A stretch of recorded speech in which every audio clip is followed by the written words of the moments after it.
This tornado was just enormous, cutting through Oklahoma City and its suburbs with monstrous force. Sam is on the scene. He was there yesterday, there again this morning. Boy, Sam, what a massive storm. Yeah, George, we've been on the ground since Sunday here in this part of the country. And by the way, this will be the fourth day of strong, violent storms that move through the same part of the country. And yeah, there's going to be more of it today. We're watching these storms roll above us right now. We've got a little bit of rain, but there could be some hail, some gusty winds, and go through all this, with the powerful storms moving through Oklahoma again today. Let's do this tornado by the numbers, though. This massive tornado that touched down here, touched down in the afternoon in Newcastle, roared all the way toward Moore, damaging on its way. It was a monster tornado. We don't have the official estimates yet, but we can only go by the eyewitness accounts that this storm was about a mile wide, terrifying as it moved toward this town, a town that had the same situation happen in 1999. Oh my God, that thing is getting huge. At 2:40 in the afternoon, the tornado warning was sent to the residents of Moore, Oklahoma, to take cover immediately. This is a tornado emergency. Oh my God! Yeah, now it's on the ground. That's on the ground. Got a tornado. 16 minutes later, the estimated mile-wide tornado touches down, just as students are getting ready to be dismissed for the day. Drop it down! Estimated at the strength of an EF4 twister with winds of almost 200 miles an hour, it tears through the Newcastle Moore area for a gut-wrenching 40 minutes, damaging those schools and leveling scores of homes. Some buildings later catch fire. It is just ripping up everything in its path. At 3:36, the tornado dissipates and the hunt for survivors begins. House is gone.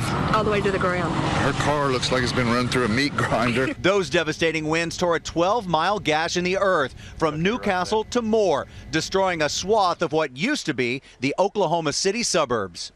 Oh my gosh, I don't know if people lived in that one. I honestly do not know if people lived in that. Just moments after the twister passes, helicopters capture survivors emerging to find their homes destroyed, and rescuers working frantically, digging through debris to find others. We were pulling house walls off of people. There were people crawling out from everywhere and anywhere. It's basically just a war zone. Blocks and blocks of neighborhoods reduced to smoking piles of wood and brick. Cars twisted into mangled heaps. Overnight, the streets are covered in dark, wet debris as officers try to control the chaos. It's nighttime here in Moore, and there's been a steady stream of emergency vehicles coming right down, which is Southwest 4th Street.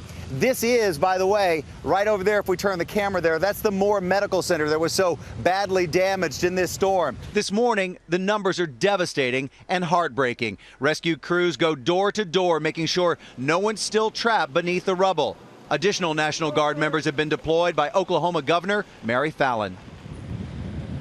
This is going to be so difficult today because, as we said, there is a fourth day of these powerful storms, and folks are just trying to clean up and find out what's left here and more. Let's get to the boards, and we'll show you why this storm happened in the first place. The pattern that we're in right now, classic for May. And yes, we've had a quiet tornado season, but this is the pattern that delivers the big storms and the big tornadoes. All of that humid air rushing up from the Gulf, the cold air clashing against it, coming straight out of Canada, being fueled by the jet stream. And what the jet stream does is grab those storms, jump them up to incredible heights, and give room for these towering thunderstorms to develop that can carry tornadoes. Now, here's where this rolls during the day today. And catch this from Texas all the way north. We're a little concerned about that area, Dallas, Fort Worth, call it Arlington in that area, all the way to Waco, Tyler, even into Shreveport. This is an area of concern today for these powerful storms. Robin? So hard to believe additional storms headed their way. Sam, thank you.